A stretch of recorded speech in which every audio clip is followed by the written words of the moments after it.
आज के समय में आपको भ्रमित करके आपकी सेहत के साथ जो बहुत बड़ा खिलवाड़ किया जा रहा है वह है मल्टीग्रेन आटे के नाम पर आप में भ्रम फैलाना। आपके इसी भ्रम को दूर करके जागरूक करने के लिए यह वीडियो बना रहा हूं। इसे ज़रूर देखें। अब समझे कि खेल क्या है। देखो, मल्टीग्रेन आटे में 5 से 7 अनाज शामिल किए जाते हैं। कौन सा अनाज कितनी मात्रा में और क्यों, किसी को नहीं पता, क्योंकि बस प्रचार हो रहा है और हम खा रहे हैं, बेवकूफ़ बन रहे हैं हमेशा की तरह, क्योंकि हमेशा ऐसे ही प्रचार करके हमें बेवकूफ़ बनाया जाता है। इससे कोई बीमारी ठीक नहीं हो रही है, बल्कि बीमारियां बढ़ रही हैं। अब आपको समझाते हैं कैसे।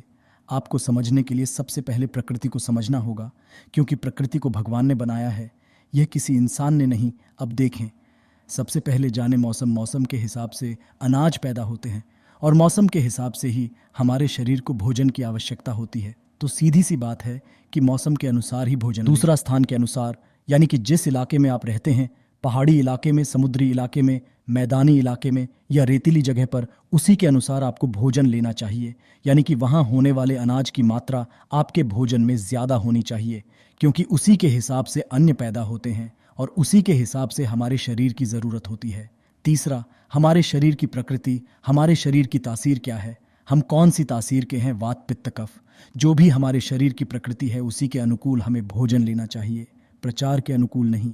अगली सबसे बड़ी बात होती है भोजन के पचाने का समय, यानी कि डाइजेशन पीरियड। हर भोजन का पचाने का समय अलग होता है। यदि आप कई अनाज को मिलाकर ग्रहण करेंगे तो वह कभी नहीं बचेगा, बल्कि वह सड़ जाएगा, जिससे कि आपके शरीर में बीमारियां होंगी। इसके अलावा आपकी जीवन शैली क्या है, आप कौन सा काम ज़्यादा करते हैं, शारीरिक या मानसिक, उसी के अनुकूल आपको भोजन लेना चाहिए।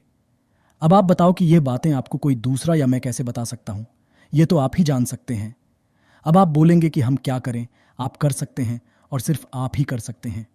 अपने शरीर की जांच। जब आप कोई भी अन्न ग्रहण करते हैं तो उससे अगले दिन आपको अपने शरीर से पता चल जाता है कि आपका शरीर ऊर्जावान रहा। शरीर में भारीपन, गैस, थकावट आदि, यह सब आप ही जान सकते हो। उसी के अनुसार आप बदल कर भोजन ले सकते हैं। जो आपकी प्रकृति के अनुकूल नहीं है, उस भोजन को त्याग दें। अंत में मैं आपसे यही निवेदन करता हूँ कि आपके शरीर की जो चाबी है उसको दूसरों के हाथों में न दे, बल्कि अपने डॉक्टर खुद बने, अपने शरीर को जांचे और प्रकृति को समझे। प्रकृति को समझना बहुत ज़रूरी है। धन्यवाद।